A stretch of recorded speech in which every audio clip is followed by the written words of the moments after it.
Bonjour à tous, j'espère que vous allez bien. Écoutez, moi tout va pour le mieux. Ravi de vous retrouver pour cette nouvelle vidéo, cette première vidéo résumée de cette Coupe du Monde. Donc on va faire le résumé de la première journée qui s'est passée. Et on va faire ce résumé en parlant de mes tops, de mes flops et des joueurs à suivre. Je vous avais posé la question également dans l'onglet communauté. Donc voilà, on va attaquer et c'est parti.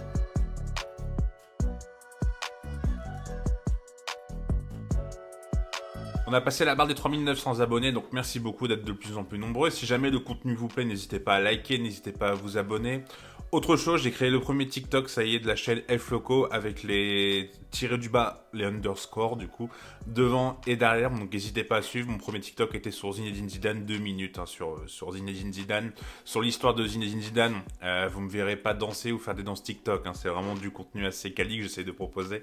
Donc voilà, si jamais ça vous intéresse, n'hésitez pas à suivre, n'hésitez pas pour la force, ce serait vraiment super cool.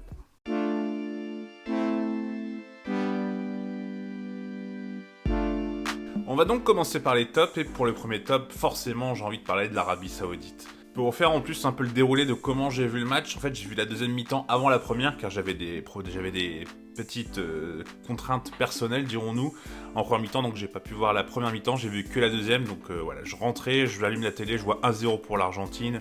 Je vois le but de Lautaro qui est refusé alors qu'il n'y a pas vraiment hors-jeu. Je me dis bon ok, l'Argentine va rouler, et là en 5 minutes je vois l'Arabie Saoudite marquer 2 super buts, surtout le deuxième il est absolument magnifique.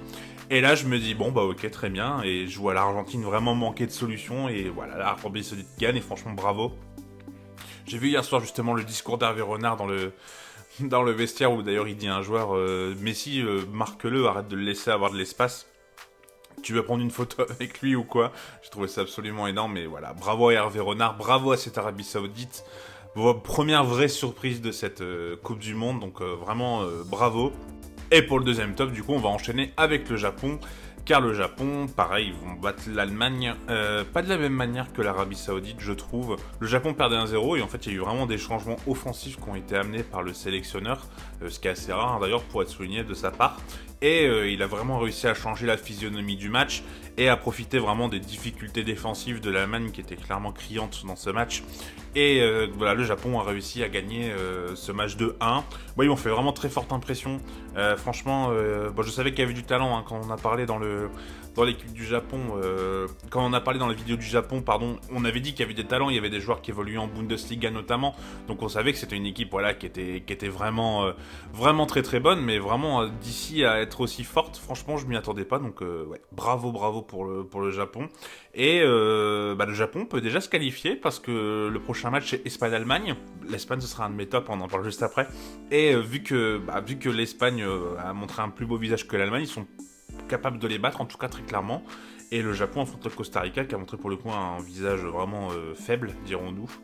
Et du coup, ouais, le Japon peut peut-être être déjà qualifié devant l'Allemagne, donc ce serait absolument incroyable, impensable avant le début de la compétition, pour être honnête. Même si j'avais dit que l'Allemagne était peut-être en début de cycle, mais clairement, je m'attendais pas à ce qu'il coule devant le Japon. Donc en tout cas, ouais, franchement, super Japon, super Arabie Saoudite. Et mes 3 autres tops, ça va être 3 équipes qu'on attendait peut-être un peu plus, enfin qu'on attendait plus, mais je suis content de les voir briller dans ces 3 matchs. Le premier, du coup, c'est l'Espagne, comme j'en ai parlé juste avant. L'Espagne qui a mis 7-0 au Costa Rica. Alors, le Costa Rica était vraiment très faible, honnêtement. On les connaissait notamment pour leur solidité défensive, on n'a vraiment rien vu. Franchement, c'était...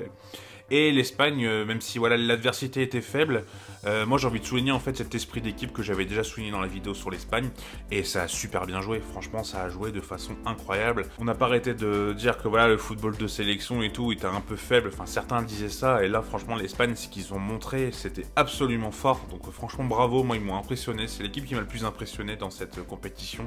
Donc ouais, franchement bravo pour ça. Et ouais, l'Espagne, j'avais dit dans mes vidéos que ça faisait partie d'un de mes favoris sans vraiment raison explicable. Mais là, je commence à comprendre pourquoi ça faisait partie d'un de mes favoris. Donc je vais pas, voilà, je continue à garder ce favori avec l'Argentine et le Brésil. J'avais dit, bon, l'Argentine, c'est mal parti. Mais en tout cas, l'Espagne, ce sera mon 3e top. Pour mon 4e top, je vais vous parler de l'Angleterre qui a gagné 6-2 contre l'Iran. Et je les mets dans mes tops parce que je m'attendais pas à une équipe anglaise aussi bonne et surtout offensivement. On a toujours l'impression avec l'Angleterre que c'est Harry Kane qui marque toujours les buts, qu'ils ont besoin d'Harry Kane pour marquer. Là, il en a pas mis un. Il a fait 2 passes décisives, il a été très important, mais il n'a pas marqué de but. Et on a pu voir surtout voilà, que ça a vraiment très bien marché. On a pu voir de très bons jeunes comme Saka et comme Bellingham. On a pu voir également voilà, vraiment une belle équipe d'Angleterre contre une équipe d'Iran qui me semblait vraiment très faible, bon, qui a réussi à battre le Pays de Galles là, il y a un quart d'heure avant que je tourne la vidéo. Mais ouais, franchement, bravo à l'Angleterre, je m'attendais pas à avoir un 6-2 comme ça. Défensivement, c'était assez correct. Maguire a fait un bon match, mais malheureusement, il s'est retrouvé, voilà, il s'est blessé, donc je sais pas, j'ai pas eu de nouvelles, voir si la blessure était grave ou pas. Mais ouais, franchement, c'était une très très belle équipe, et voilà, cette équipe d'Angleterre, alors je dis pas qu'ils vont aller très loin, mais il faudra pas les oublier, en tout cas, clairement. Il faudra les voir face à une autre adversité. C'est vrai qu'ils affrontent en plus le Pays de Galles qui me semble vraiment faible, et les États-Unis qui a fait une bonne première mi-temps, mais en deuxième mi-temps ça a été un peu moins bien. Bah c'est peut-être dommage pour l'Angleterre qui vont pas avoir un vrai match de test, si je puis dire, sans manquer de respect forcément aux 3 autres adversaires, mais c'est peut-être ce qui va leur coûter. Et pour le dernier top, Cocorico, l'équipe de France, et ça fait plaisir, ça fait plaisir. 4-1 contre l'Australie. Bon, l'Australie c'était pas fou, mais j'ai bien aimé la personnalité de l'équipe. On prend un but, on perd Lucas Hernandez, d'ailleurs pensez à lui, et on réagit, on est soudés comme une équipe. J'ai trouvé vraiment les joueurs très très bons. J'ai bien aimé la personnalité des joueurs, j'ai bien aimé l'esprit d'équipe surtout, c'est ce qui m'a marqué. Je trouve que tout le monde c'était un vrai bloc solide, à part Pavard. Et franchement, ouais, même un Mbappé par exemple, que j'ai trouvé vraiment dans l'esprit du jeu, qui a pas essayé toujours de faire des différences tout seul. Un Griezmann qui a été absolument énorme. Un Griezmann que j'avais d'ailleurs dit dans une de mes premières vidéos de la chaîne, où j'avais pas encore beaucoup d'abonnés, où j'étais beaucoup moins bon. Je vous avoue que j'ai voulu ressortir l'extrait vidéo, et quand j'ai regardé, je me suis dit, oh putain, ouais, il y a eu des progrès quand même. Et je disais justement que Griezmann, pour moi, il avait un avenir de 8, et bah, clairement, ça se confirme. Je trouve qu'il est dans ce rôle, il est absolument excellent, donc bravo. Et voilà, cette équipe de France, ouais, elle m'a bien plu, je suis très content de ce que j'ai vu de l'équipe de France. Hâte de voir ce que ça va proposer demain contre le Danemark. Donc voilà, mais en tout cas, ouais, c'est donc mes 5 tops. J'aurais pu en mettre d'autres. J'ai décidé de faire 5 et 5 parce que sinon ça allait faire une vidéo trop longue, et voilà, le but c'est pas, surtout là entre les matchs, je sais qu'il n'y a pas forcément beaucoup de temps pour regarder les vidéos, même moi j'ai du mal à tout suivre là de ce qui sort sur YouTube. Donc voilà, c'est vrai que voilà, mes 5 tops ce seront les 2 surprises, l'Arabie Saoudite et le Japon, et les 3 cadors, du coup l'Angleterre, l'Espagne et la France, qui m'ont vraiment plu. Donc on va passer maintenant au flop.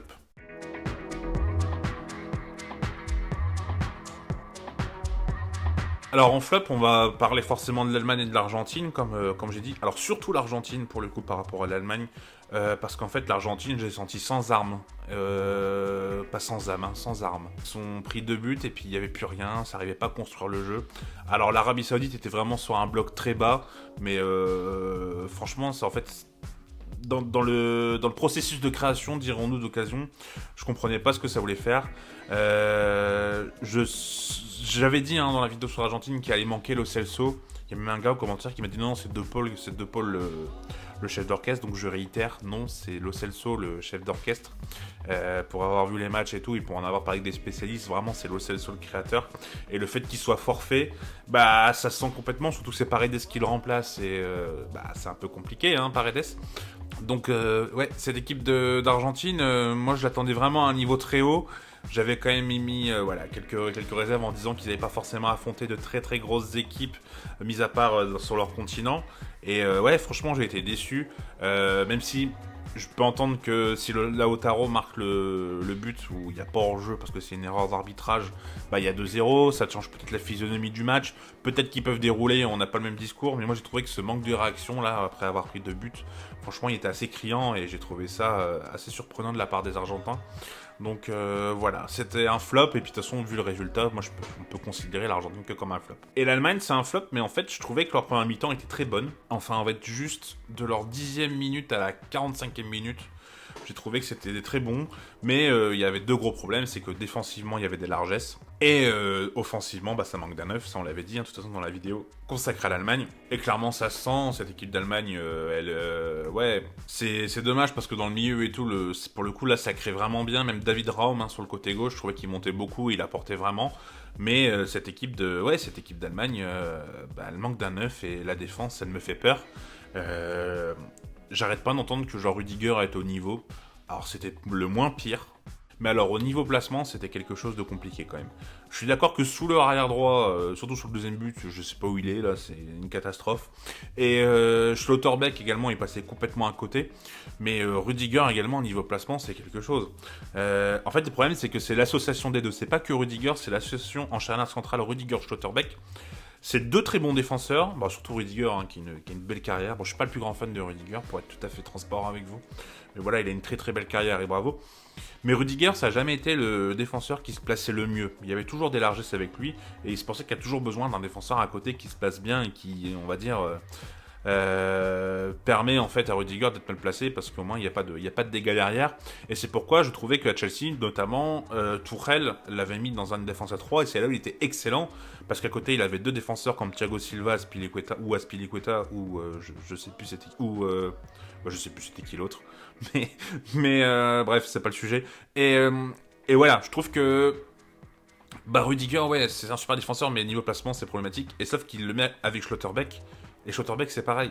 Niveau placement, c'est pas fou. Il a joué à Fribourg dans une défense à 3 également, où il s'est révélé aux yeux du monde. Mais là, à Dortmund, il fait pas une saison mauvaise. Mais il y a souvent des erreurs de placement où t'as Mats Hummels à côté qui fait le nécessaire pour pas que Schlotterbeck soit dépassé. Et c'est vrai que du coup, ça se sent. Et cette défense, du coup, elle est assez perméable. Donc c'est compliqué. C'est dommage parce que franchement, dans le milieu, il y avait vraiment de la création, il y avait des bonnes idées. Kimmich a fait son match. Moussiala a fait un très bon match pour son premier match de Coupe du Monde. Malheureusement, au moment où il loupe une occasion où ça s'il la met, c'est un des plus beaux buts du tournoi où il dribble tout le monde.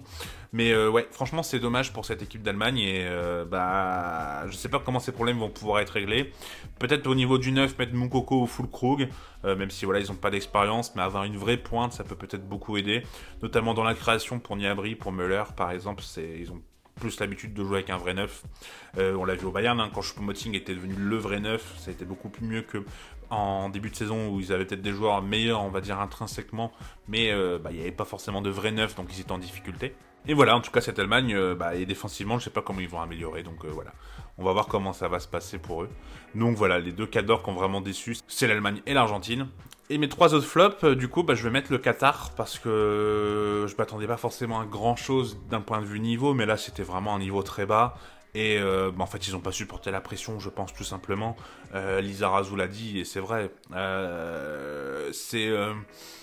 Voilà, c'est pas des joueurs qui sont super connus, qui sont super forts, ça on a tous, on le pense tous. Mais d'ici à faire un match aussi mauvais comme ça, franchement c'est compliqué, c'est vraiment compliqué.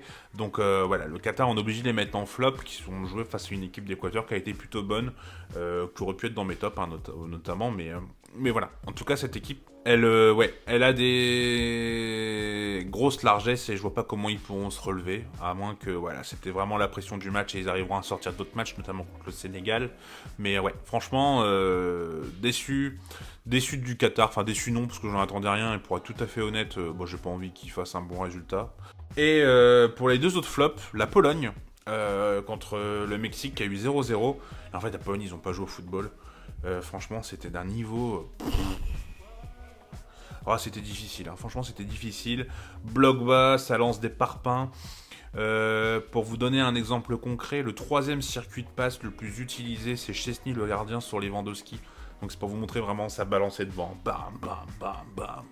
Mais franchement c'était très très triste. Vraiment déçu de la Pologne. Alors on m'avait dit, j'en avais parlé dans une des dernières vidéos qui est sortie, où défensivement c'était assez fébrile et qu'offensivement on essayait de créer, et là en fait ça a été un peu l'inverse. Défensivement ça a été costaud, mais c'est pas forcément grâce aux trois défenseurs, même si Glick a plutôt fait une performance correcte, même Kivior hein, de la Spezia. Mais en fait, ils étaient tous regroupés en dessous et du coup, il n'y avait aucun processus créatif. Et je comprends pas l'idée de mettre Zielinski en pointe à côté de Lewandowski.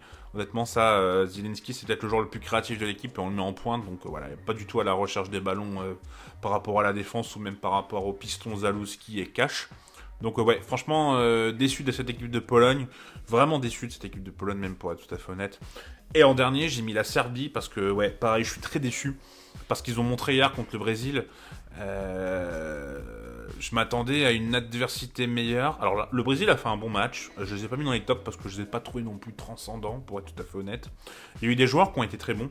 Mais ouais, franchement, cette équipe de Serbie m'a beaucoup déçu. Elles sont rien créées. Ils ont pensé que à défendre.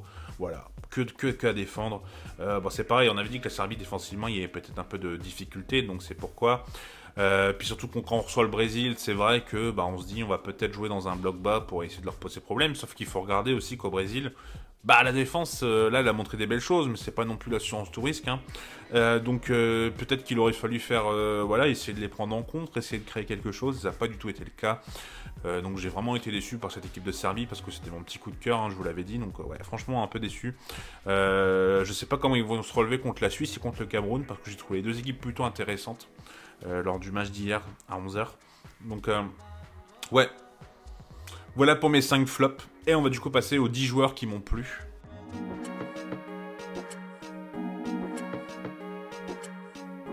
Je vais vous le faire très rapidement hein, pour pas que la vidéo dure très longtemps, mais j'ai beaucoup aimé dans donc les 10 joueurs, donc c'est pas un 11 type, et quand je vous les donne, c'est pas un classement, hein, genre 1, 2, 3.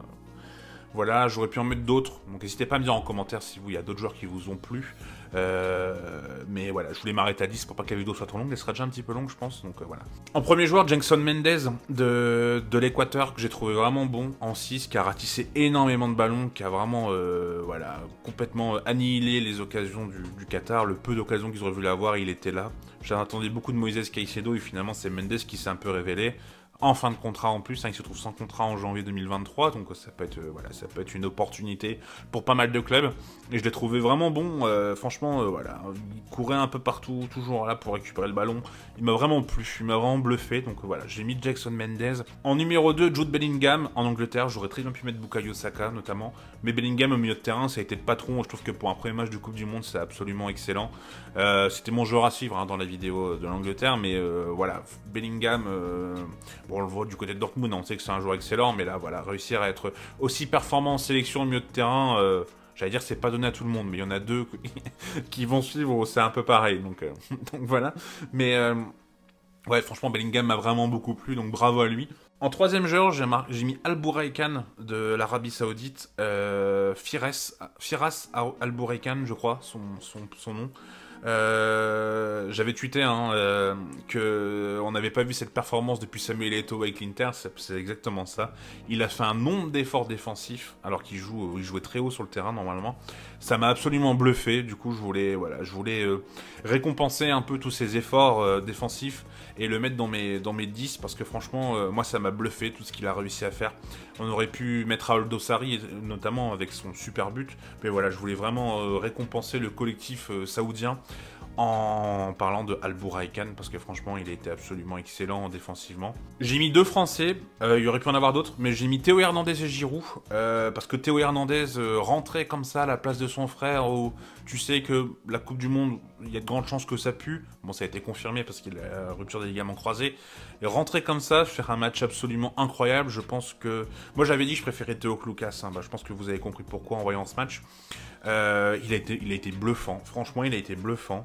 Bravo à lui, quelle personnalité, quel mental, donc franchement bravo, je voulais le récompenser par rapport à ça. Et Olivier Giroud pour la barre des 51 buts, il égale Thierry Henry, très content pour Giroud, le doublé.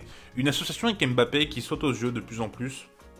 J'ai lu dans l'équipe d'ailleurs hier soir qu'apparemment ils s'entendaient tous les deux bien maintenant, donc c'est très bien pour l'équipe de France parce que clairement je pense que c'est une paire qui peut être parfaite. Donc c'est très très bonne chose, très content pour Giroud. J'avais avoir un petit pincement au cœur de voir Thierry Henry dépasser, parce que voilà, Thierry Henry, moi c'est mon joueur préféré en équipe de France. Tout le monde était derrière Zidane, moi j'avoue que j'étais plus Henry. Donc ouais, mais bravo à Olivier Giroud, franchement quelle carrière. réussir à briller comme ça en étant tant décrié pendant des années, franchement chapeau. Chapeau Giroud.